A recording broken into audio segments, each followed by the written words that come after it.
யார பார்த்து? சிவபெருமான பார்த்து. உனக்கும் போக்கிடம் கிடையாது, எனக்கும் போக்கிடம் கிடையாது, இங்கதானே இருக்க போறோம், சாப்பிட்டுக்கிட்டு சொல்லுப்பா. இல்லையா, நான் சொல்லியே ஆகணும். அந்த ஏழை சிரித்து கொண்டே சொன்னார், என்ன பெருசா சொல்லிட போற, நீ யார், அவ்வளவுதானே, நான் சொல்லவா, நீ பரம்பொருள், இங்கு கோயில் கொண்டிருக்கக்கூடிய காசி விஸ்வநாதன், நீ சரிதானப்பான்னா. இறைவன் ஆடி போயிட்டான்.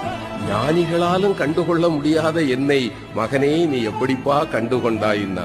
அந்த ஏழை சொன்னா, இந்த ஊர்ல யாருமே என்ன மனுஷனா பார்க்க மாட்டாங்க ஐயா, என்ன பார்த்தா 100 அடி தள்ளி போயிடுவாங்க.